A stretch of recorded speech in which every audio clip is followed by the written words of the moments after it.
Hello and welcome, this is your face and I'll be talking about a game between Liquid TLO and TorcH. Liquid TLO will be playing as the red Zerg at the upper half of your screen, and TorcH will be playing as the blue Terran player at the lower half of your screen.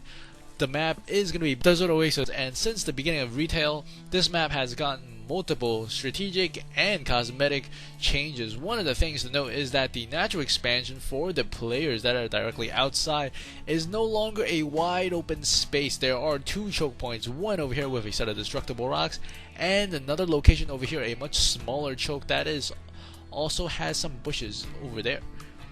So it's much more favorable for the Zerg to expand on this map than it was previously, because it was almost impossible for Zerg to easily defend their base. As the Terran player, TorcH will be starting the supply depot at the top of his ramp at the moment.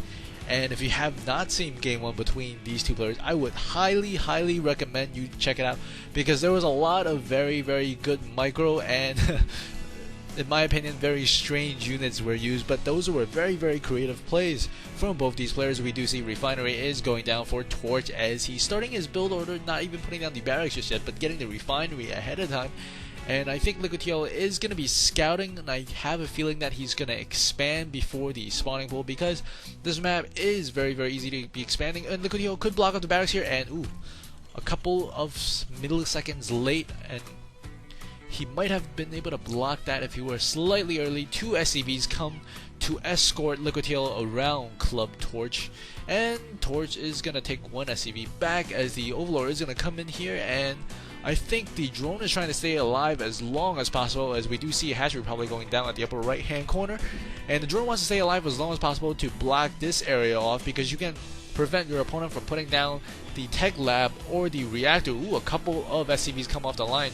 So the income was hurt for a couple of moments there, as TorcH is about to possibly put down a tech lab or a reactor. Liquid TLO is right there to block it off, and he is going to be building that marine, so Liquid TLO will probably just fall back.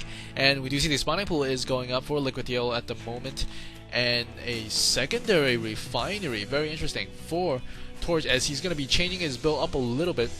TorcH did lose game number 1, so I think he's taking a bigger risk here to try to even the odds, because game number 1, quite frankly, was really good.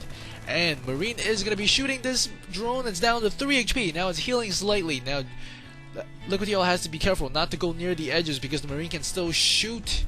And the drone is going to go off to the side. One extractor is going up at the moment, and I think the drone is going to try to make it out of here. TorcH Marine should be in this region, and the drone does make it out.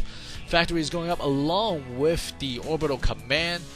No attachments whatsoever to the barracks. Usually you would make a tech lab or a reactor just so that you prepare it and prime it for the factory or the starport. So this is a very strange builder. We do see the Ghost Academy going down. Hopefully we'll be able to see nukes. That would be so awesome. One mule is being called down as these Marines are going to be patrolling, and I think Liquid TLO spots it and he says, "Oh," and I think TorcH is going to be a little bit confused, because I don't believe he spotted that Overlord. He doesn't see it on his map. And Liquid TLO is going to fall back. I think he knows what TorcH is up to, and TorcH is not quite sure if Liquid TLO knows just yet, but he is going to have those Marines probably move back and forth.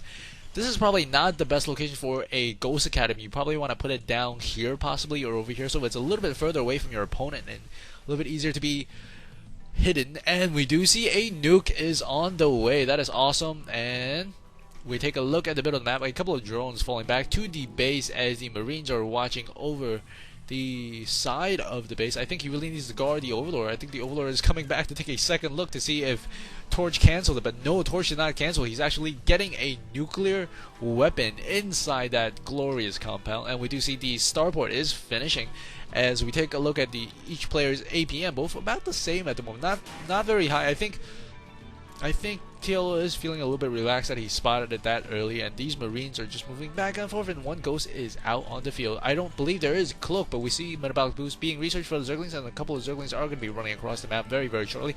Queens are spreading the creep. There are 3 Queens for Liquid TLO at the moment. Army count at 44 to 27. Ooh, I think TorcH is hurting a little bit as he is supply blocking himself. The income, a huge advantage for Liquid TLO as he's able to expand unchecked. And we do see the Ghost is going to go inside that medevac, but If he nukes the hatchery, his opponent can always run, and since he doesn't have cloak, he can't really have the element of surprise. And we see metabolic boost is about to be complete, and we do see an additional one Viking is going to be coming out on the field, and the creep is being spread over there. Very, very good idea, because once you upgrade to lair, these things can spew creep, and you can just hop them all the way over. And very, very carefully, TorcH is going out around the vision of Liquid TLO, as we do see that he's going to go to the side of the map. He does have that rally point set to the very edge so that he will not be seen, so he won't be detected on the way there, as a couple of Zerglings and a Baling Nest is going down for Liquid TLO, and this set of Zerglings will prevent TorcH from taking that expansion, and that SCV is going to go down, it looks like. Oh, this is such a great game, very reminiscent of the first game. If you haven't seen it, I really do suggest you watch it. It is that good of a game. One Viking is flying across the middle map, will be able to spot some Zerglings coming his way. He doesn't have anything inside his base. Army size is 54 to 50 to 35, and he is supply block once again. He does have a ghost coming out, and I believe he has one nuke, and he's gonna possibly work on a second nuke even. Ooh, one nuclear launch has been detected, and I think these queens are just going to run his units away, but there is one drone getting caught in the middle, so the unit's lost for the red players at 125 right now. Let's see how high it goes up as a couple of more. Ooh, he only caught a drone there. That's all he caught with that nuclear bomb. That is a little bit of a waste. A couple of Zerglings running in here. Some Balings being morphed in. Wow, that is a lot of Balings and a lot of Zerglings. He's going to come here. Baling bus goes right through, and they surround on the Ghost. The Ghost tries to launch a nuclear bomb. The nuke did go up, but it's not going to come down. So not all things that go up will come down. And here's the SCVs.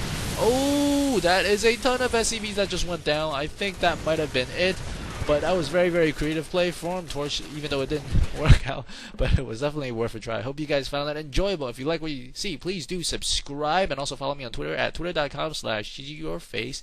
And I'll see you guys at the next game. Thanks for listening and watching. Goodbye.